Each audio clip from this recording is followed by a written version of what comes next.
അവന്റെയും പുത്രന്റെയും പരിശുദ്ധാത്മാവിന്റെയും നാമത്തിൽ ആമേൻ. എല്ലാവരെയും കർത്താവ് അനുഗ്രഹിക്കട്ടെ. നമുക്ക് അനുഗ്രഹത്തിന്റെ ദിവസം ആരംഭിക്കാം. പ്രാർത്ഥിക്കുക. അമ്മേ പരിശുദ്ധമ്മേ, അമ്മേ പരിശുദ്ധമ്മേ, ദേവമാതാവേ, ദൈവമാതാവേ, അന്ന് അങ്ങ് കൃപാസനത്തിൽ പ്രത്യക്ഷപ്പെട്ട് വരാൻ പോകുന്ന മഹാദുരന്തത്തിൽ നിന്ന് രക്ഷപ്പെടാൻ എല്ലാവർക്കും വേണ്ടി പ്രാർത്ഥിക്കുവാനും ആവശ്യപ്പെട്ടിട്ട് 20 വർഷം കഴിഞ്ഞ ഈ വേളയിൽ കൃപാസനത്തിലൂടെ ഞങ്ങൾക്കും ഈ ദേശത്തിനും അമ്മ മധ്യസ്ഥം തേടി തന്ന എല്ലാ അനുഗ്രഹങ്ങൾക്കും കൃപകൾക്കും ഞങ്ങളിപ്പോൾ ഹൃദയം നിറഞ്ഞ നന്ദി പറയുന്നു. അമ്മേ പരിശുദ്ധമേ, ജപമാല മാതാവേ, സകല കൃപാസനം പ്രാർത്ഥനകളോടും ചേർത്ത് ഞങ്ങളിപ്പോൾ പ്രാർത്ഥിക്കുന്ന ഈ കുടുംബത്തിന്റെ പ്രത്യേക നിയോഗം. മക്കളെ, അമ്മയുടെ പ്രത്യക്ഷീകരണത്തിന്റെ ദ്വാദശക വേളയിൽ ഞങ്ങൾക്ക് സാധിച്ചു തരുവാൻ കനിയണമേ. വിശ്വാസ പ്രമാണം. സർവശക്തനായ പിതാവും ആകാശത്തിന്റെയും ഭൂമിയുടെയും സൃഷ്ടാവുമായ ദൈവത്തിൽ ഞാൻ വിശ്വസിക്കുന്നു. അവിടുത്തെ ഏകപുത്രനും ഞങ്ങളുടെ കർത്താവുമായ ഈശോ മിശിഹായിലും ഞാൻ വിശ്വസിക്കുന്നു. ഈ പുത്രൻ പരിശുദ്ധാത്മാവിനാൽ ഗർഭസ്ഥനായി കന്യകാമറിയത്തിൽ നിന്ന് പിറന്ന് പൊന്തിയോസ് പിലാത്തോസിന്റെ കാലത്ത് പീഡകൾ സഹിച്ച് കുരിശിൽ തറയ്ക്കപ്പെട്ട് മരിച്ച് അടക്കപ്പെട്ട് പാതാളങ്ങളിൽ ഇറങ്ങി മരിച്ചവരുടെ ഇടയിൽ നിന്ന് 3-ാം നാൾ ഉയർത്ത് സ്വർഗത്തിലേക്ക് എഴുന്നള്ളി സർവശക്തിയുള്ള പിതാവായ ദൈവത്തിന്റെ വലതുഭാഗത്തിരിക്കുന്നു.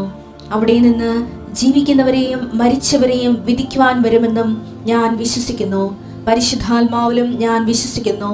വിശുദ്ധ കത്തോലിക്കാ സഭയിലും പുണ്യവാന്മാരുടെ ഐക്യത്തിലും പാപങ്ങളുടെ മോചനത്തിലും ശരീരത്തിന്റെ ഉയർപ്പിലും നിത്യമായ ജീവിതത്തിലും ഞാൻ വിശ്വസിക്കുന്നു. ആമേൻ. സുഖസ്ഥനായ ഞങ്ങളുടെ പിതാവേ, അങ്ങയുടെ നാമം പൂജിതമാകണമേ. അങ്ങയുടെ രാജ്യം വരണമേ. അങ്ങയുടെ തിരുമനസ് സ്വർഗത്തിലെ പോലെ ഭൂമിയിലും ആകണമേ. അന്നു വേണ്ടുന്ന ആഹാരം ഇന്ന് ഞങ്ങൾക്ക് തരണമേ. ഞങ്ങളോട് തെറ്റ് ചെയ്യുന്നവരോട് ഞങ്ങൾ ക്ഷമിക്കുന്നത് പോലെ ഞങ്ങളുടെ തെറ്റുകൾ ഞങ്ങളോടും ക്ഷമിക്കണമേ. ഞങ്ങളെ പ്രലോഭനത്തിൽ ഉൾപ്പെടുത്തരുതേ, തിന്മയിൽ ഞങ്ങൾ രക്ഷിക്കണമേ. ആമേൻ. നന്മ നിറഞ്ഞ മറിയമേ, സ്വസ്തി. കർത്താവ് അങ്ങയുടെ കൂടെ സ്ത്രീകളിൽ അങ്ങ് അനുഗ്രഹിക്കപ്പെട്ടവളാകുന്നു. അങ്ങയുടെ ഉദരത്തിൻ ഫലമായി ഈശോ അനുഗ്രഹിക്കപ്പെട്ടവനാകുന്നു. പരിശുദ്ധ മറിയമേ, തമ്പുരാന്റെ അമ്മേ, പാപികളായ ഞങ്ങൾക്ക് വേണ്ടി ഇപ്പോഴും ഞങ്ങളുടെ മരണസമയത്തും തമ്പുരാനോട് അപേക്ഷിക്കണമേ. ആമേൻ. എൻ്റെ പ്രിയപ്പെട്ടവർ, ഞാൻ ഇന്നലെ പറഞ്ഞിരുന്നു എല്ലാവരും നിങ്ങൾ പ്രാർത്ഥന പരീക്ഷ കുഞ്ഞുങ്ങൾക്ക് തിരിച്ച് ഈ പ്രാർത്ഥന പാട്ടിലേക്ക് കൊണ്ടുവരണമെന്ന്. അതായത് നിങ്ങൾ പ്രാർത്ഥിക്കുമ്പോൾ, അഞ്ചര പ്രാർത്ഥന പ്രാർത്ഥിക്കുമ്പോൾ നിങ്ങളുടെ കൂടെ ബോർഡ് എക്സാമിൻ്റെ SSLCയുടെയും +2വിൻ്റെയും ഒക്കെ കുഞ്ഞുങ്ങളുണ്ടാകണം. അങ്ങനെ എങ്കിൽ നല്ലതായിരുന്നു. അപ്പോൾ അച്ഛൻ പ്രാർത്ഥന അവർക്ക് ഏൽപ്പിക്കുകയും അപ്പം നിങ്ങൾ അവരുടെ നിരക്ക് ശിരസിൽ കൈവച്ച് പ്രാർത്ഥിച്ചുകൊണ്ടിരിക്കുകയും ചെയ്യണം. വിശ്വാസപ്രമാണോ എന്തെങ്കിലും പ്രാർത്ഥിച്ചാൽ മതി. പിതാവ് ഒക്കെ പ്രാർത്ഥിച്ചാലും മതി, അറിയാൻ പറ്റില്ലെങ്കിൽ. Lord Jesus Christ, pour out his spirit. കർത്താവേ, നിന്റെ ആത്മാവിനാൽ അങ്ങയുടെ മക്കളെ നിറയ്ക്കണമെന്ന് പ്രാർത്ഥിക്കുന്നു. കർത്താവേ, നിന്റെ തിരുമുറിവാർന്ന വലതുകരം, ആണിപ്രധാന അത്ഭുതകരം അങ്ങയുടെ മക്കളുടെ ശിരസ് വെക്കണമേ. ശിശു ജ്ഞാനത്തെയും പ്രായത്തെയും ദൈവത്തിനെയും മനുഷ്യൻ്റെയും പ്രീതിയെയും വളർന്നുവെന്ന് അങ്ങേക്ക് ചോദിക്കുന്ന പോലെ നിന്റെ നാമത്തെ പ്രാർത്ഥിക്കുന്ന മക്കള് ജ്ഞാനത്തിൽ വളരെ ജ്ഞാനത്തിൻ്റെ ആത്മാവിനെ അഭിഷേകം ചെയ്യണമേ. പഠിക്കാൻ ഉത്സാഹവർക്ക് നൽകണമേ. പഠിക്കുന്ന മനസ്സ് പതിഞ്ഞു നിൽക്കണമേ. മനസ്സ് പതിഞ്ഞു നിൽക്കുന്ന പരീക്ഷയെ പതിപ്പിക്കാൻ ഉന്നതമായ വിജയം കൈവരിക്കാൻ കർത്താവിൻ്റെ കരുണ നിന്നെ ആവശ്യിക്കുകയും കർത്താവിൻ്റെ ശബ്ദത്തിലേക്ക് ഒഴുകുകയും ചെയ്യട്ടെ. കർത്താവ് രോഗബാധിതരെ, മാനസിക അസ്വസ്ഥങ്ങളുള്ളവരെ, ഡിപ്രഷനായിട്ടുള്ള രോഗികൾ കർത്താവിൻ്റെ വിശുദ്ധമായ രക്തവരമേ തളിക്കപ്പെടട്ടെ. കുടുംബത്തിൽ സമാധാനം ഇല്ലാതിരിക്കുന്നവർ, കുടുംബത്തിൽ കന്നുകാലികൾക്കും വളർത്തുമൃഗങ്ങൾക്കും വളർത്തു ജന്തുക്കൾക്കും രോഗപീഠകളുള്ള കാരണം കുടുംബ വരുമാനം നഷ്ടപ്പെട്ടിരിക്കുന്നവരുടെ മേലെ അവരുടെ വീടിൻ്റെ 4 അതിരുകളിൽ കർത്താവിൻ്റെ നാമത്തിൽ ഞാൻ ഈശ്വരനാമത്തിൽ ഞാൻ ബന്ധിച്ച് പ്രാർത്ഥിക്കുന്നു. ദൈവത്തിൻ്റെ കരുണയുടെ ശക്തിയാൽ നിങ്ങളുടെ പീഡകളെ, ബാലപീഡകളെയും അതുപോലെ രോഗികളുടെയും അതുപോലെ വീട്ടിലുള്ള വളർത്തുമൃഗങ്ങളുടെയും രോഗപീഠകളെ കർത്താവിൻ്റെ നാമത്തിൽ നീങ്ങിപ്പോകട്ടെ എന്ന് പ്രാർത്ഥിക്കുന്നു. കർത്താവ് സ്ഥിരമായി മുഴകളും പല്ലുവേദനയും വിട്ടുമാറാത്ത തലവേദനയും ഉറക്കക്കുറവുള്ള മക്കളെ സംബന്ധിച്ച് പ്രാർത്ഥിക്കുന്നു. അവരുടെ മേലെല്ലാം കർത്താവിൻ്റെ കാരുണ്യം ചൊരിയണമേ. കർത്താവ് ചെറിയ ചെറിയ കഴുത്തൊഴിക ചെയ്തുവിട്ട് കർത്താവ് പണ്ടത്തെ പോലെ ജീവിക്കാൻ പറ്റാത്ത അവസ്ഥയുണ്ട്. ഈശോയെ, കാലം മാറിയത്, അതുപോലെ തന്നെ ലോകത്തിൻ്റെ സാമ്പത്തിക വ്യവസ്ഥയ്ക്ക് ചേഞ്ച് ചെയ്തു, അത് ഒന്നും അറിയാത്ത പാവപ്പെട്ടവർ, അവരുടെ പഴയ ചെറിയ ചെറിയ വരുമാന മാർഗം കൊണ്ട് ജീവിച്ചു പോകുന്നവർ വല്ലാണ്ട് ചവിട്ട് തള്ളപ്പെടുന്നുണ്ട്. കർത്താവെ, അവരൊക്കെ അങ്ങ് മാത്രമേ ഉള്ളൂ. ആരും അവരെ സപ്പോർട്ട് ചെയ്യാനില്ല. അവരുടെ കാര്യങ്ങൾ കേൾക്കാൻ പോലും ആരുമില്ല. കർത്താവ് അവരുടെ അങ്ങനെയുള്ള എല്ലാ മക്കളും നീ ഏറ്റെടുക്കണം പ്രാർത്ഥിക്കുന്നു. എൻ്റെ കർത്താവ് ആരെങ്കിലും എവിടെയെങ്കിലും ഒന്ന് പോയി നിന്നിരുന്നെങ്കിൽ സമയത്ത് ഭക്ഷണമെങ്കിലും കിട്ടിയണമെന്ന് വിചാരിക്കുന്ന മക്കളുണ്ട് കർത്താവ്. അവരെയും ഞാൻ ഈ സമയത്ത് അങ്ങയുടെ തിരുസഭ പ്രഭാതത്തിൽ കൊണ്ടുവരുന്നു. കർത്താവ് ഈ പ്രാർത്ഥന അങ്ങ് ഏറ്റെടുത്തിട്ട് കർത്താവ് പലതരത്തിലുള്ള വിഷമം 1 Corinthians 1:4 ഞാൻ ഇടയ്ക്ക് പ്രാർത്ഥിക്കുന്ന പോലെ കർത്താവ് എല്ലാത്തരം പീഡനങ്ങളിരിക്കുന്നവരെ നീ സഹായിക്കണമെന്ന് പ്രാർത്ഥിക്കുന്നു. കുടുംബത്തിലെ കടലാസ് സംബന്ധമായ വിഷയങ്ങൾ, രേഖ, പ്രമാണം, പറ്റുചീട്ട്, ഉടമ്പടി, കരാറ്, അതിങ്ങനെ സർട്ടിഫിക്കറ്റ്, ഇങ്ങനെയുള്ള എല്ലാ സബ്ജക്റ്റ് വൈസ് കർത്താവ് പത്രവുമായി ബന്ധപ്പെട്ടിട്ട് ഉണ്ടായിട്ടുള്ള പ്രശ്നങ്ങൾ, ഉണ്ടായിക്കൊണ്ടിരിക്കുന്ന പ്രശ്നങ്ങൾ, നടന്നുകൊണ്ടിരിക്കുന്ന പ്രശ്നങ്ങൾ അതെല്ലാം കർത്താവ് നീ ഏറ്റെടുക്കാൻ പ്രാർത്ഥിക്കുന്നു. നീ തന്നെ കർത്താവ് അതെല്ലാം ഒപ്പ് കിട്ടാത്തവർക്ക് ഒപ്പ് കൊടുക്കാനും, ഭാഗവെടുപ്പ് നടക്കാതെ ഭാഗവെടുപ്പ് നടക്കാനും, കരാറിൽ ലംഘിക്കാൻ പോകുന്ന അവസ്ഥയിൽ വാടക തീരാൻ പോകുന്ന അവസ്ഥയിൽ കർത്താവ് അത് പുതുക്കി കിട്ടാനും, വിസ പുതുക്കി കിട്ടാനും, ഇങ്ങനെ പേപ്പർ വർക്കിലൂടെ നടക്കാൻ വേണ്ട വരുന്ന കാര്യങ്ങൾ കർത്താവ്, സർട്ടിഫിക്കറ്റ് വിത്ത് ഹെൽഡായി പോയവരുണ്ട് ഈശോയെ, സർട്ടിഫിക്കറ്റ് കൈ കിട്ടാത്തവരുണ്ട് ഈശോയെ, അവിടെ സെൻഡായി പക്ഷേ കൈ കിട്ടിയിട്ടില്ല, അങ്ങനെയുള്ള അവസ്ഥയിൽ പ്രൊഡ്യൂസ് ചെയ്യാൻ പറ്റാതെ വിഷമിക്കുന്നവരുണ്ട് ഈശോയെ. അവരുടെ മേലെല്ലാം കർത്താവിൻ്റെ കാരുണ്യം ചൊരിയുക. എൻ്റെ കർത്താവിൻ്റെ ഉന്നതമായ നാമത്തിൽ സഭയുടെ അധികാരത്തെ കുരിശടയാളത്തിൽ നിൻ്റെ വിഷയത്തിന് വേണ്ടി ദൈവിക തീരുമാനം ഉണ്ടാകട്ടെ. എൻ്റെ പ്രിയപ്പെട്ട, നമ്മൾ ഇന്ന് കാണുന്ന വചനഭാഗം ഈ ഉടമ്പടിയുടെ ഉൾക്കാഴ്ചകളെ, അതായത് നമ്മൾക്ക് ദൈവവചനത്തിൻ്റെ വിവിധ മാനങ്ങളെ നമ്മൾ ഞെട്ടിപ്പിക്കുന്നതാണ്. ശരിക്കും ചില സമയത്തൊക്കെ ഞാൻ എൻ്റെ സ്വന്തമായൊരു ധ്യാനത്തിൻ്റെ ആവശ്യത്തിനായിട്ട് ഞാൻ ചില സമയത്ത് കർത്താവിൻ്റെ വചനം സ്വകാര്യ ആവശ്യത്തിന് വേണ്ടി എടുക്കും. പബ്ലിക്കിനോട് ഇങ്ങനെ പറയാനല്ല, സ്വകാര്യ ആവശ്യത്തിന് വേണ്ടി. രണ്ടും രണ്ടാണല്ലോ. അപ്പോൾ എന്താ പ്രശ്നം വെച്ച് കഴിഞ്ഞാൽ, സ്വകാര്യ ആവശ്യത്തിൽ ഒരു മനുഷ്യൻ്റെ സ്പിരിച്വലായിട്ടുള്ള വിശ്വാസം ഡെവലപ്പ് ചെയ്യാനോ വിശ്വാസം വിശ്ലേഷിക്കാനോ ഒക്കെ നമുക്ക് സ്വകാര്യ ആവശ്യത്തിന് വേണ്ടി വചനം ഉപയോഗിക്കാം. ഇപ്പം എബ്രാഹത്തിനോട് ദൈവം പറഞ്ഞില്ല വചനമില്ല, അതെന്നെ ശരിക്കും സ്വകാര്യമായിട്ട് ഞാൻ പലപ്പോഴും ഞാനത് ധ്യാനത്തിന് ഉപയോഗിച്ചുള്ളതാണ്.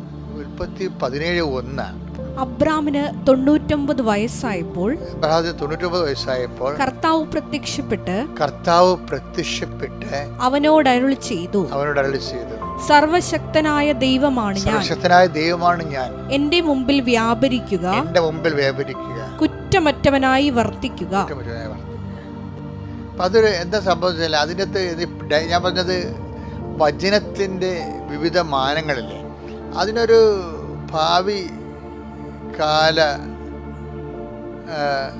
ഭാവി കാലങ്ങളെ സൂചിപ്പിക്കുന്ന ഭാവികാല സൂചകങ്ങൾ അതിൻ്റെ ഉണ്ടെന്നാണ് ഞാൻ സ്വകാര്യമായിട്ട് ധ്യാനിച്ചത്. അതെന്താ കാര്യം വെച്ച് കഴിഞ്ഞാൽ, കുറ്റമറ്റവനാകാനുള്ള സാധ്യതയുണ്ട് പുള്ളിയെ. എബ്രഹാം കുറ്റം എബ്രഹാത്തിന് ചെയ്യാനുള്ള സാധ്യതയുണ്ട്. എബ്രഹാം ചെയ്ത കുറ്റം എന്താണ് ശരിക്കും പറഞ്ഞത്? ഞാൻ ചില സമയത്ത് ഓർക്കുകയെ, ഈ എബ്രഹാത്തിന് കർത്താവ് പറഞ്ഞ വാഗ്ദാനമില്ലേ, ഇപ്പം കർത്താവിൻ്റെ വാഗ്ദാനങ്ങളിൽ ഉള്ള ഗുണം കാലവിളംബം വരുത്തുക ഇല്ലെന്നല്ലേ കർത്താവിൻ്റെ വെളിപാടിലുള്ളത്. അപ്പോൾ ഒരു ലാഗ് ചെയ്യണത്, അതായത് ആവശ്യമില്ലാതെ വിഷയം നീണ്ടു പോണത് ദൈവത്തിൻ്റെ പദ്ധതിയിലുള്ളതല്ല. അതായത് ലുക്ക 18:7 വചനമുണ്ട്, അങ്ങനെയെങ്കിൽ രാവും പകലും തന്നെ വിളിച്ച് കരയുന്ന തന്റെ തിരഞ്ഞെടുക്കപ്പെട്ടവർക്ക് ദൈവം നീതി നടത്തി കൊടുക്കുകയില്ലേ? അവിടുന്ന് അതിന് കാലവിളംബം വരുത്തുമോ? അപ്പൊ കാലവിളംബം വരുത്തുക. അപ്പൊ ഈ എബ്രഹാത്തിനെ സംബന്ധിച്ച് പറയുമ്പോൾ അദ്ദേഹം തൻ്റെ പ്രിയപ്പെട്ടവനാണ്. 18:7 ലൂക്കായിൽ പറയുന്നതിൽ തൻ്റെ പ്രിയപ്പെട്ടവർക്കെന്നുണ്ട്. അപ്പോൾ എബ്രഹാം തിരഞ്ഞെടുക്കപ്പെട്ടവനാണല്ലോ. പിന്നെ എന്താ, രാവും പകലും തന്നെ വിളിച്ചപേക്ഷിക്കുന്ന ആളാണ്. രാവും പകലും എന്ന് വെച്ച് കഴിഞ്ഞാൽ ഇത് ഒരു കുഞ്ഞില്ലാത്ത ഒരു വിഷയമല്ലേ ദൈവം. അപ്പോൾ അത് രാവും പകലും ആ വിഷയത്തിന് പ്രാർത്ഥനയ്ക്ക് ഉള്ള വിഷയമാണത്. പക്ഷേ നമ്മൾ ഒരു മനുഷ്യൻ്റെ ആയുസ് വെച്ച് കണക്കാക്കുമ്പോൾ വെറുതെ ഇങ്ങനെ ലാഗ് ചെയ്ത് പോണത് കാണാം. അതിന് കാരണം ചിലപ്പോൾ സമയത്ത് ഈ ഹാഗറിൻ്റെ വർത്തമാനം ചിലപ്പോൾ എബ്രഹാം കേട്ടതായിരിക്കും. ഹാഗറിൻ്റെ വർത്തമാനം വെച്ച് കഴിഞ്ഞാൽ ലോത്ത് ഇവരുടെ കൂടെ ഉണ്ടല്ലോ, ഇവരുടെ റിലേറ്റീവ് ആണല്ലോ ലോത്ത്. ഇവർ ഡിയാസ്പൊറയിൽ അന്യദേശത്ത് താമസിക്കുന്നവരാണ്. ഇപ്പോൾ ലോത്താണ് കൂടെയുള്ളത്. പക്ഷെ ലോത്തിൻ്റെ സ്വഭാവം അത്ര ഒരു വെടിപ്പല്ല. അതൊക്കെ ബൈബിളിൽ ലോത്തിൻ്റെ സ്വഭാവത്തിൻ്റെ രീതിയിലൊക്കെ അറിയാമല്ലോ. അപ്പം അതുകൊണ്ട് തന്നെ ഈ എബ്രഹാം എങ്ങാനും മരിച്ചു പോവുകയാണെങ്കിൽ ഈ സാറായന് വേണമെങ്കിൽ ലോകത്ത് വിഷം കൊടുത്ത് ബന്ധുക്കളെ ആ ടൈപ്പ്. അങ്ങനെ ചിന്തിക്കാൻ തെറ്റൊന്നുമില്ല. കാര്യം അയാൾ ചെയ്തിരിക്കുന്ന ചില കാര്യങ്ങളൊക്കെ ബൈബിളിൽ കാണുന്നത് സാധാരണ മനുഷ്യൻ ചെയ്യാത്തതാണ്. അപ്പോൾ നമുക്ക് ലോകത്തിൽ നിന്ന് എന്തും പ്രതീക്ഷിക്കാം. കാര്യം ഒന്നാമത്തെ ആട്ടിപ്പിടി, അക്രമം, കൊലപാതകത്തിനൊക്കെ പേരുകെട്ട ഗുണ്ടകൾ ലോകത്തിൻ്റെ കൂടെ ഉള്ളതാണ്. അവർ എബ്രഹാത്തിൻ്റെ ആൾക്കാരുമായിട്ട് പോലും അടിയുണ്ടാക്കിയിട്ടുള്ള ആൾക്കാരാണ് ലോകത്തിൻ്റെ കൂടെ ഉള്ളത്. അപ്പോൾ അത്ര ഒരു സുഖമുള്ള അന്തരീക്ഷമല്ല കുടുംബത്തിലുള്ളത്. അപ്പോൾ അതുകൊണ്ട് തന്നെ സാറായ്ക്ക് പ്രതിരോധം വന്നു. സാധാ പറഞ്ഞു എങ്ങനെയെങ്കിലും 10 പിള്ളേരുണ്ടായി അത് നല്ലത്, അങ്ങനെയെങ്കിൽ ഹാഗറിനെ പ്രാപിക്കാൻ പറഞ്ഞു. അതൊക്കെ ശരിക്കും പറഞ്ഞാൽ ദൈവതിരുസന്നിധിയിലുള്ളതല്ല. എബ്രാഹാം അത് കേട്ട് അപ്പോൾ എന്താ, എബ്രാഹാം ആരുടെ മുമ്പിലായി? സാറയുടെ മുമ്പിലായി. ദൈവം എന്താ പറഞ്ഞിരിക്കണത്? എൻ്റെ മുമ്പാകെ നിൽക്കുക, കുറ്റകുറ്റനായിരിക്കുക എന്നുള്ളതാണ്. അപ്പോൾ എപ്പോഴും നമ്മൾ ശ്രദ്ധിക്കേണ്ടതേ, നമുക്കുണ്ടാകുന്നൊരു ഒരു പ്രശ്നം ഈ വചനം എന്ന് പറയുമ്പോൾ, വചനം നമ്മൾ ഇനിയുള്ള ദിവസങ്ങളിലൊക്കെ അത് അതിനെക്കുറിച്ച് ധ്യാനിക്കും. വചനം ആശിച്ച് അത് എന്തെല്ലാം വാഗ്ദാനങ്ങളുള്ളത് കൊണ്ട് ആ വിഷയം ഇത്തിരി കാലവിളംബമില്ലാതെ ദൈവം നിറവേറ്റും. പക്ഷെ നമ്മൾ വചനത്തെ ഡിബേറ്റ് ചെയ്ത് ദൈവത്തിൻ്റെ വചനത്തെയും മനുഷ്യൻ്റെ വചനത്തെയും ഒക്കെ ഒരു പ്രാധാന്യം കൊടുക്കും. ഇപ്പം സാറയുടെ വചനമല്ലേ എബ്രഹാം ആദ്യം കേട്ടത്. അങ്ങനെയല്ല ഹാഗറിനെ പ്രാപിക്കാനും ഇസ്മായിൽ ജനിക്കാനും ഒക്കെ കാര്യമുണ്ടായത്. അപ്പം സാറയുടെ വചനം മനുഷ്യൻ്റെ വചനമാണ് ശരിക്കും പറഞ്ഞത്, അത് ദൈവത്തിൻ്റെ വചനമല്ല. അപ്പോൾ ദൈവത്തിൻ്റെ മുമ്പിലല്ല അയാൾ നിന്നത്, സാറയുടെ മുമ്പിലും ആ വചനം കേൾക്കും. ആളുടെ വചനം കേൾക്കുന്നു, അയാളുടെ മുമ്പിലല്ല നമ്മൾ നിൽക്കുന്നത്. അപ്പോൾ ദൈവവചനത്തെക്കാൾ മനുഷ്യവചനത്തിന് പ്രാധാന്യം കൊടുത്താൽ ദൈവവചനങ്ങൾ നമ്മുടെ ജീവിതത്തിൽ നിറവേറാൻ കാലവിളംബം എടുക്കും. കാലവിളംബം പ്രഖ്യാപിതമായിട്ട് ദൈവത്തിൻ്റെ നയത്തിൻ്റെ ഭാഗമല്ല. അത് അതിന് 18:7 പറയണത് അങ്ങനെ ഇല്ല, കാലവിളംബം നടത്തത്തില്ലെന്നാണ് പറഞ്ഞത്. പക്ഷേ കാലവിളംബം ഉണ്ടാക്കണതാ, അനുഗ്രഹം താമസിപ്പിക്കുന്നത് നമ്മുടെ കയ്യിരിപ്പ് കൊണ്ട് തന്നെയാണെന്ന് ചുരുക്കം. മനസ്സിലായില്ലേ? അപ്പോൾ ഇതൊക്കെ ഒന്ന് ധ്യാനിച്ചിട്ട് പരമാവധി ദൈവതിരുസന്നിധി ഉടമ്പടിയിലൊക്കെ നിൽക്കുന്നവരും ദൈവതിരുസന്നിധി നിൽക്കുന്നവർ, ഒരു പ്രത്യേക നിയോഗത്തിന് വേണ്ടി നിൽക്കുന്നവർ, പിന്നെ ദൈവവചനങ്ങളിൽ തന്നെ സത്യച്ചും വിശുദ്ധ ജീവിതം നയിച്ചും കുറ്റമറ്റവരായിട്ട് പോകാൻ വേണ്ടി പരമാവധി ശ്രദ്ധിക്കണം. എൻ്റെ പേര് റാഫേൽ എന്നാണ്. ഞാൻ തൃശ്ശൂരിൽ നിന്നാണ് വരുന്നത്. ഞാൻ ഉടമ്പടി എടുത്തിട്ടില്ല. 66 വയസ്സ് എനിക്ക് പ്രായമുണ്ട്. ഞാൻ ഉടമ്പടി എടുത്തിട്ടില്ല. പക്ഷേ എൻ്റെ ഭാര്യയും അതുപോലെ തന്നെ ഡോക്ടർമാരായ എൻ്റെ 2 മക്കളും 2022 മുതലും 2023 മുതലും ഉടമ്പടിയിലായിരുന്നു.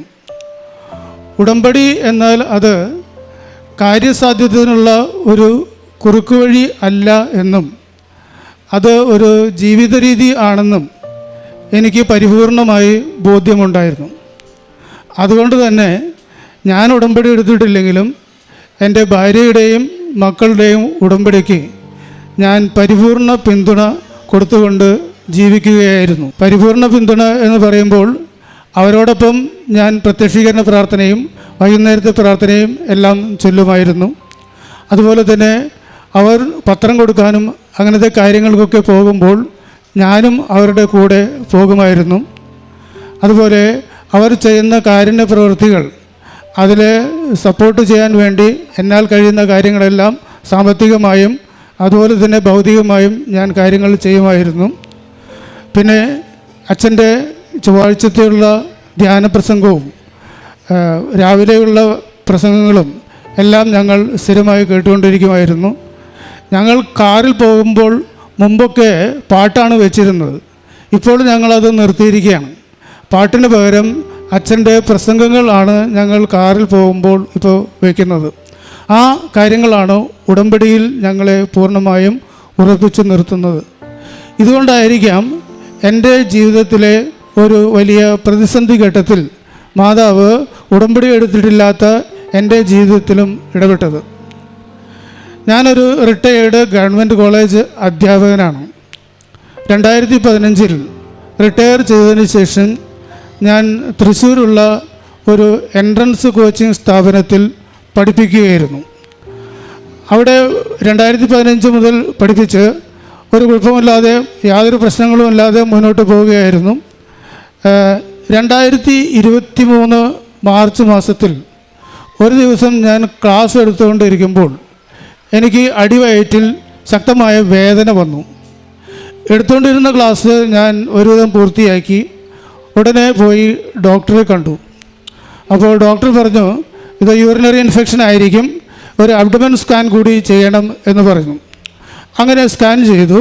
സ്കാൻ ചെയ്തപ്പോൾ യൂറിനറി ഇൻഫെക്ഷൻ കൂടാതെ എൻ്റെ ലിവറിൽ ഒരു മുഴ കൂടി ഉണ്ടെന്നുള്ളത് മനസ്സിലായി. ഇത് കണ്ടപ്പോൾ ഡോക്ടർ പറഞ്ഞു ഉടനെ പോയി ഒരു ഗ്യാസ്ട്രോ സർജനെ കാണണമെന്ന് പറഞ്ഞു. അങ്ങനെ എറണാകുളത്തെ ഹോസ്പിറ്റലിൽ വന്ന് ഗ്യാസ്ട്രോ സർജനെ കണ്ടു. ഗ്യാസ്ട്രോ സർജൻ പറഞ്ഞു, നിങ്ങൾക്ക് എന്തോ ഒരു ദൈവാനുഗ്രഹം ഉള്ളതുപോലെ തോന്നുന്നു. കാരണം നിങ്ങളുടെ ലിവറിൽ വന്നിരിക്കുന്ന ഈ മുഴ ഹെപ്പറ്റോ സെല്ലുലാർ കാർസിനോമ HCC എന്ന് പറയുന്ന ഗുരുതരമായ ഒരു ക്യാൻസറാണ്. ഈ ക്യാൻസർ സാധാരണഗതിയിൽ തുടക്കത്തിൽ കണ്ടുപിടിക്കാൻ സാധിക്കുകയില്ല, യാതൊരു ലക്ഷണങ്ങളും കാണിക്കില്ല. എന്നാൽ ഇത് ലക്ഷണങ്ങൾ കാണിച്ചു വരുമ്പോഴത്തേനും എല്ലാം കൈവിട്ട് പോയിരിക്കും. സാധാരണ ഈ അസുഖം വന്നു വിട്ടാൽ ആയുസ് 2-3 വർഷത്തിൽ കൂടുതലാവില്ല. അപ്പോൾ ഞാൻ വിശ്വസിച്ചത് ഇങ്ങനെയാണ്, അതായത് ഒരു യൂറിനറി ഇൻഫെക്ഷൻ പെട്ടെന്ന് തന്ന് നമ്മുടെ മാതാവ് ഇങ്ങനെ ഒരു അസുഖം എനിക്കുണ്ടെന്ന് അതിൻ്റെ തുടക്കത്തിൽ തന്നെ കാണിച്ചിരിക്കുന്നു. മാതാവിൻ്റെ ആ ഇടപെടൽ കൊണ്ടായിരിക്കണം ഈ അസുഖം എനിക്കുണ്ടെന്ന് അതിൻ്റെ തുടക്ക സമയത്ത് തന്നെ അറിയാൻ സാധിച്ചത്. അങ്ങനെ ക്യാൻസർ ആണെന്ന് കേട്ടപ്പോൾ എൻ്റെ ഭാര്യയുടെ മുഖത്തേക്ക് ഞാൻ നോക്കി. അവളുടെ മുഖത്ത് യാതൊരു വിഷമമോ സങ്കടമോ സങ്കോചമോ പരിഭ്രമമോ ഒന്നും കാണുന്നില്ല. ഡോക്ടറുടെ അടുത്ത് നിന്ന് ഞാൻ പുറത്ത് കടന്നപ്പോൾ ഭാര്യയോട് ചോദിച്ചു, എനിക്ക് ക്യാൻസർ ആണെന്ന് പറഞ്ഞിട്ട് നിനക്കൊരു വിഷമമില്ലല്ലോ, നീ ചിരിച്ചുകൊണ്ടാണല്ലോ ഇരിക്കുന്നത് എന്ന് ചോദിച്ചു. അപ്പോൾ ഭാര്യ എന്നോട് പറഞ്ഞു, ഞാനൊന്നും പേടിക്കുന്നില്ല, ഞാൻ ഉടമ്പടിയിലാണ്. എൻ്റെ ഭാര്യ പറഞ്ഞതാണ്, ഞാൻ ഉടമ്പടിയിലാണ്, എനിക്ക് യാതൊരു പേടിയുമില്ല. ഡോക്ടർ പറഞ്ഞു, അപ്പോഴാണ് എനിക്ക് മനസ്സിലായത് ഉടമ്പടി നൽകുന്ന ധൈര്യത്തെപ്പറ്റി. ഉടമ്പടി നമുക്കെല്ലാവർക്കും മനോധൈര്യവും അതുപോലെ തന്നെ എല്ലാ രീതിയിലുള്ള ശക്തിയും പ്രദാനം ചെയ്യുന്ന ഒരു കാര്യമാണെന്ന് എനിക്ക് അവളുടെ വാക്കുകളിൽ നിന്ന് ബോധ്യമാവുകയായിരുന്നു. ഡോക്ടർ പറഞ്ഞു, നമുക്ക് തൽക്കാലം ഈ മുഴ ഓപ്പറേറ്റ് ചെയ്ത് കളയാം. അങ്ങനെ സർജറി നടത്തി ആ മുഴ കളഞ്ഞു. പക്ഷേ 6 മാസം കഴിഞ്ഞപ്പോൾ എൻ്റെ ലിവറിൽ വീണ്ടും മുഴ ഉണ്ടെന്ന് ഡോക്ടർ പറഞ്ഞു. സ്കാനിങ്ങിൽ വീണ്ടും മുഴയുണ്ടായിരിക്കുന്നു. അപ്പോൾ ഡോക്ടർ പറഞ്ഞു, ഇനി നമുക്ക് ഓപ്പറേഷൻ ചെയ്യുന്നതിൽ കാര്യമൊന്നുമില്ല, നിങ്ങളുടെ ജീവൻ നിലനിർത്തുന്നതിന് ഇനി ഒരു വഴിയേയുള്ളൂ, അതായത് നിങ്ങളുടെ ലിവർ മാറ്റിവെക്കണം, ലിവർ ട്രാൻസ്പ്ലാന്റ് ചെയ്യണം. അങ്ങനെ ഞങ്ങൾ ലിവർ ട്രാൻസ്പ്ലാന്റിനുള്ള കാര്യങ്ങൾ ആലോചിച്ച് തുടങ്ങി. എൻ്റെ ഭാര്യയ്ക്കോ മക്കൾക്കോ ലിവർ തരാൻ പറ്റില്ല, ബ്ലഡ് ഗ്രൂപ്പ് മാച്ചല്ല, ലിവർ തരാൻ സാധിക്കില്ല. അതുപോലെ തന്നെ പണത്തിൻ്റെ കാര്യം ഉണ്ടായിരുന്നു. ഞങ്ങൾ എന്തായാലും കൈവിടാതെ മാതാവിനോട് പ്രാർത്ഥിച്ചു കൊണ്ടിരുന്നു. ആ പ്രാർത്ഥനയുടെ ഫലമായിട്ടായിരിക്കണം മാതാവ് ലിവർ ട്രാൻസ്പ്ലാന്റിനുള്ള ഒരു ഡോണറെ, അത് യഥാർത്ഥത്തിൽ ഞങ്ങൾ ആരും പ്രതീക്ഷിക്കാത്ത ഒരു ഹിന്ദു സഹോദരിയായിരുന്നു, ലിവർ ഡോണറെ തന്നു. അതുപോലെ തന്നെ ഞങ്ങൾക്ക് കിട്ടാനുണ്ടായിരുന്ന കുറച്ച് പണം ആ സമയത്ത് ലഭിക്കുകയും ചെയ്തു. അങ്ങനെ ഞങ്ങൾ ലിവർ ട്രാൻസ്പ്ലാന്റ് കാര്യങ്ങൾക്കായിട്ട് ഒരുങ്ങിക്കൊണ്ടിരിക്കുകയാണ്. പക്ഷേ ഞങ്ങളുടെ ദിവസവുമുള്ള പ്രാർത്ഥനയിൽ ഞങ്ങൾ മരുന്നുകളെയോ അല്ലെങ്കിൽ ഡോക്ടർമാരുടെ നിർദ്ദേശങ്ങളെയോ അല്ല സ്വീകരിച്ചിരുന്നത്. മാതാവിനോട് പ്രാർത്ഥിക്കും, മാതാവിൻ്റെ തൈലം ഞങ്ങൾ പുരട്ടും. അതുപോലെ തന്നെ പ്രാർത്ഥനകൾ, പ്രത്യക്ഷീകരണ പ്രാർത്ഥനയും വൈകുന്നേരത്തെ പ്രാർത്ഥനയും എല്ലാം കൃത്യമായി ചെയ്യും. എല്ലാ കാരുണ്യ പ്രവൃത്തികളിലും ഞങ്ങൾ പോയി പങ്കെടുക്കും. അങ്ങനെ പ്രാർത്ഥിച്ചു കൊണ്ടിരുന്നു. പിന്നീട് ഡോക്ടർ ഈ ട്രാൻസ്പ്ലാന്റിൻ്റെ കാര്യം പറഞ്ഞപ്പോൾ ഡോക്ടർ പറഞ്ഞു, നിങ്ങൾ എല്ലാവിധ ടെസ്റ്റുകളും ചെയ്യണം, എല്ലാ മെഡിക്കൽ ഡിപ്പാർട്ട്മെൻറ്റിലും ടെസ്റ്റ് ചെയ്യണം. അങ്ങനെ ഹോസ്പിറ്റലിലെ കാർഡിയോളജി, ഡെൻ്റൽ തുടങ്ങിയ എല്ലാ ഡിപ്പാർട്ട്മെൻറ്റിലും ടെസ്റ്റ് ചെയ്തു. കാർഡിയോളജി ഡിപ്പാർട്ട്മെൻറ്റിൽ ചെന്നപ്പോഴാണ് അടുത്ത ഒരു പ്രശ്നം നേരിട്ടത്. കാർഡിയോളജി ഡിപ്പാർട്ട്മെൻറ്റിൽ നിന്ന് അറിയിച്ചു, എനിക്ക് ഒരു പ്രധാനപ്പെട്ട ആർട്ടറിയിൽ ഒരു ബ്ലോക്കുണ്ട്. ആ ബ്ലോക്ക് ഉള്ളപ്പോൾ ഡോക്ടർ പറഞ്ഞു, ഈ സമയത്ത് ലിവർ ട്രാൻസ്പ്ലാന്റ് ശസ്ത്രക്രിയ ചെയ്യുന്നത് അപകടമാണ്, അത് ചെയ്യാൻ സാധിക്കില്ല, ഈ ബ്ലോക്കിന് എന്തെങ്കിലും ചെയ്യണമെന്ന് പറയുന്നു. ബ്ലോക്കിനെ മാറ്റണമെങ്കിൽ ഒരേ ഒരു വഴിയേ ഉള്ളൂ, സ്റ്റെൻറ്റ് ഇട്ട് ശരിയാക്കണം. പക്ഷേ സ്റ്റെൻറ്റ് ഇടുകയാണെങ്കിൽ അത് സംഭവിക്കുക എന്താണെന്ന് വെച്ച് കഴിഞ്ഞാൽ വീണ്ടും 6 മാസം കഴിഞ്ഞ് ട്രാൻസ്പ്ലാന്റ് എന്ന് പറയുന്ന സംഭവം നടക്കുകയുള്ളൂ. ആ 6 മാസത്തിനുള്ളിൽ ലിവറിലെ ക്യാൻസർ എവിടം വരെ എത്തുമെന്ന് പറയാൻ സാധിക്കില്ല. അപ്പോൾ ഉള്ള സാഹചര്യം എന്തെന്ന് വെച്ച് കഴിഞ്ഞാൽ ഞങ്ങൾക്ക് പണം, അതുപോലെ തന്നെ ലിവർ ഡോണർ, ഇങ്ങനെയുള്ള സാഹചര്യങ്ങളെല്ലാം ഒത്തുവന്നു. അതായത് മെറിറ്റുകൾ ഒത്തുവന്നു. പക്ഷേ ആ മെറിറ്റുകൾ ഉണ്ടെങ്കിലും ഈ കാര്യം നടക്കുന്നില്ല. മെറിറ്റ്, അച്ഛൻ പറയാറുള്ളത് പോലെ മെറിറ്റ് വർക്ക് ചെയ്യുന്നില്ല. ഈ ബ്ലോക്ക് കാരണം അത് ചെയ്യാൻ സാധിക്കാത്ത ഒരു അവസ്ഥയിലേക്ക് വന്നു. ഡോക്ടർ പറയുന്നത് ബ്ലോക്ക് മാറ്റാതെ ഒരു നിവൃത്തിയില്ല എന്നാണ്. ഇങ്ങനെയുള്ള ഈ പ്രതിസന്ധി ഘട്ടത്തിൽ ഞങ്ങൾക്ക് ഒരേ ഒരു വഴിയേ ഉണ്ടായിരുന്നുള്ളൂ. ഞങ്ങൾ കുടുംബസഹിതം ഈ കൃപാസന മാതാവിൻ്റെ സന്നിധിയിലേക്ക് വീണ്ടും വന്നു. ഇവിടെ വന്ന് ഞങ്ങൾ പ്രാർത്ഥിച്ചു. ഭാര്യയും മക്കളും അപ്പോഴും ഉടമ്പടിയിലായിരുന്നു. ഞങ്ങൾ ഇവിടെ വന്ന് കണ്ണീരോടെ പ്രാർത്ഥിച്ചു. അതിനുശേഷം അച്ഛനെ കണ്ടു. അങ്ങനെ ഈ അൾത്താരയ്ക്ക് മുന്നിൽ അച്ഛനെ കണ്ടു കഴിഞ്ഞപ്പോൾ അച്ഛൻ എൻ്റെ ഈ രോഗമുള്ള ലിവറിൻ്റെ ഭാഗത്ത് സൈത്ത് പൂശി. അതുപോലെ തന്നെ അച്ഛൻ ആ കുരിശ് തലയിൽ തൊട്ട് പ്രാർത്ഥിച്ചു. എനിക്ക് മാതാവിൻ്റെ കാശുരൂപം കയ്യിൽ തന്നു. എന്നിട്ട് എന്നോടൊന്നും പറഞ്ഞില്ലെങ്കിലും അച്ഛൻ ഒരു പുഞ്ചിരി എനിക്ക് സമ്മാനിച്ചു. അതോടെ എൻ്റെ എല്ലാവിധ ഭയങ്ങളും മാറി. എനിക്ക് അപ്പോൾ യഥാർത്ഥത്തിൽ പേടി തന്നെയായിരുന്നു ഇവിടെ വരുമ്പോൾ. എന്ത് സംഭവിക്കും, ഈ ട്രാൻസ്പ്ലാന്റ് നടന്നില്ലെങ്കിൽ എന്താണ് സംഭവിക്കുക? എന്നാൽ അച്ഛനെ കണ്ടതോടുകൂടി ആ പേടിയും ഭയവും എല്ലാം മാറിപ്പോയി. പിന്നീട് ഞാൻ ഈ അൾത്താരയിൽ നിന്ന് ഇറങ്ങിപ്പോയത് ചിരിക്കുന്ന മുഖത്തോടു കൂടിയാണ്. ഞാൻ പറഞ്ഞല്ലോ, ഭാര്യയ്ക്കും മക്കൾക്കും ഒന്നും യാതൊരു ഭയവും ഉണ്ടായിരുന്നില്ല. അവർ ധൈര്യം തന്നുകൊണ്ടിരിക്കുന്നു. അങ്ങനെ ഇവിടെ നിന്ന് അച്ഛൻ്റെ ആശീർവാദം വാങ്ങിച്ച് പോയതിന് ശേഷം ഞങ്ങൾ വീണ്ടും കാർഡിയോളജിസ്റ്റിനെ പോയി കണ്ടു. അപ്പോൾ കാർഡിയോളജിസ്റ്റ് പറഞ്ഞു, എനിക്ക് വലിയ പ്രതീക്ഷയൊന്നുമില്ല, എന്നാലും ഒരു ടെസ്റ്റുണ്ട്, FFR എന്ന് പറയുന്ന ഒരു ടെസ്റ്റാണ്. അത് ബ്ലഡിൻ്റെ ഫ്ലോയൊക്കെ സംബന്ധിച്ചുള്ള ഒരു ടെസ്റ്റാണ്. ആ ടെസ്റ്റ് ചെയ്ത് നോക്കാം. ആ ടെസ്റ്റിൽ കിട്ടുന്ന വാല്യൂ 0.8 മുകളിലാണെങ്കിൽ ഞാൻ ട്രാൻസ്പ്ലാന്റിനുള്ള അപ്രൂവൽ തരാം, അല്ലെങ്കിൽ പറ്റില്ല എന്ന് പറഞ്ഞു. അപ്പോൾ ഞാൻ പറഞ്ഞു, ഡോക്ടർ എന്തായാലും ഡോക്ടർ ചെയ്തോളൂ, ഞങ്ങൾക്കൊരു പേടിയുമില്ല, അത് മാതാവ് ശരിയാക്കി തരും എന്നുള്ള വിശ്വാസം കൊണ്ട് തന്നെയാണ് അത് ചെയ്യാൻ പറഞ്ഞത്. ഏതാണ്ട് ആൻജിയോഗ്രാം ചെയ്യുന്ന പോലെ തന്നെയാണ് ഈ ടെസ്റ്റും ചെയ്യുന്നത്. അങ്ങനെ ഞാൻ ഈ ടെസ്റ്റിന് വേണ്ടി കാത്ത് ലാബിൽ അതിൻ്റെ ടേബിളിൽ കിടക്കുകയാണ്. ആ ടേബിളിൽ കിടക്കുന്ന സമയത്ത് ഭാര്യ എൻ്റെ അടുത്ത് വന്ന് മാതാവിൻ്റെ തൈലം എൻ്റെ ശിരസിലും എൻ്റെ നെഞ്ചിലും അതുപോലെ തന്നെ വയറിൻ്റെ ഭാഗത്തും തൈലം പുരട്ടി അവൾ കൈവച്ച് പ്രാർത്ഥിച്ചു. അതുപോലെ അച്ഛൻ തന്ന കാശുരൂപം ഞാൻ എൻ്റെ ഇടത്ത് കൈയിൽ മുറുകെ പിടിച്ചു. അവിടെ ഡോക്ടർമാർ ഈ ടെസ്റ്റ് തുടങ്ങിയപ്പോൾ ഞാൻ വേറെ ഒന്നും ചെയ്തില്ല, വിശ്വാസ പ്രമാണം ചൊല്ലിക്കൊണ്ടിരുന്നു. തുടർച്ചയായി വിശ്വാസ പ്രമാണം ചൊല്ലിക്കൊണ്ടിരുന്നു. അങ്ങനെ ഡോക്ടർമാർ ഇത് ചെയ്യുമ്പോൾ അനസ്തേഷ്യ ഒന്നും ഇല്ലാത്തതുകൊണ്ട് ഡോക്ടർമാരുടെ സംസാരമൊക്കെ എനിക്ക് കേൾക്കാമായിരുന്നു. അങ്ങനെ ടെസ്റ്റ് ചെയ്തതിന് ശേഷം ഡോക്ടർ അത്ഭുതത്തോടു കൂടി മറ്റൊരു ഡോക്ടറോട് പറയുന്നത് ഞാൻ കേട്ടു, വാല്യൂ 0.85. 0.8 മുകളിലാണെങ്കിൽ സർജറി ചെയ്യാം, വാല്യൂ 0.85 എന്ന് കണ്ടു. ഡോക്ടർക്ക് തന്നെ വിശ്വാസമില്ല. അതുകൊണ്ട് ഡോക്ടർ എന്ത് ചെയ്തെന്ന് വെച്ച് കഴിഞ്ഞാൽ ഇതേ ടെസ്റ്റ് 2 പ്രാവശ്യം റിപ്പീറ്റ് ചെയ്തു. എന്തെങ്കിലും തെറ്റുപറ്റിയതാണോ എന്നുള്ളത് തീർച്ചയാക്കാൻ വേണ്ടി ടെസ്റ്റ് 2 പ്രാവശ്യം റിപ്പീറ്റ് ചെയ്തു. 2 പ്രാവശ്യം റിപ്പീറ്റ് ചെയ്തപ്പോഴും ഈ വാല്യൂ ആ ലെവലിൽ തന്നെയാണ്. അതിനുശേഷം ഈ സർജറി കഴിഞ്ഞ മാർച്ച് 27 വിജയകരമായി നടന്നു. അമ്മയുടെ അനുഗ്രഹം കൊണ്ട് മാത്രമാണ് ഈ സർജറി എനിക്ക് നടത്തുവാനും അതേപോലെ തന്നെ ഞാനിപ്പോൾ ആയുസ്സോടെ ഈ തിരുവൾത്താരയുടെ മുന്നിൽ നിൽക്കാനും കാരണം. ഞങ്ങൾക്ക് നന്ദി പറയാൻ വാക്കുകളില്ല, എങ്കിലും അമ്മേ മാതാവേ 1000 നന്ദി.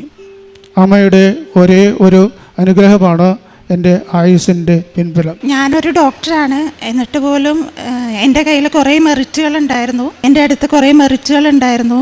എന്നിട്ട് പോലും എനിക്ക് നിസ്സഹായതയോടെ നോക്കി നിൽക്കേണ്ട അവസ്ഥയായിരുന്നു. പക്ഷേ ഇപ്പോൾ ഈ ആൾത്താരയിലെ ജീവനോടെ നിൽക്കുന്നത് മാതാവിൻ്റെ ഒരൊറ്റ ബലത്തിലാണ്. ഞാൻ ഉറച്ച് വിശ്വസിക്കുന്നു. മാതാവിന് കോടാനുകൂടി നന്ദി.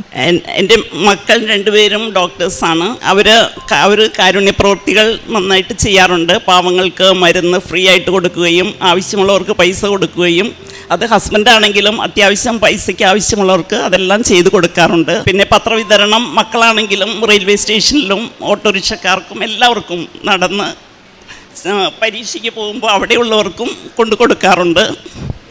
അങ്ങനെ അത്യാവശ്യം എല്ലാ പ്രേക്ഷിത വേലകളും ഞങ്ങൾ ചെയ്യാറുണ്ട്. മാതാവിന് കോടാനുകോടി നന്ദി.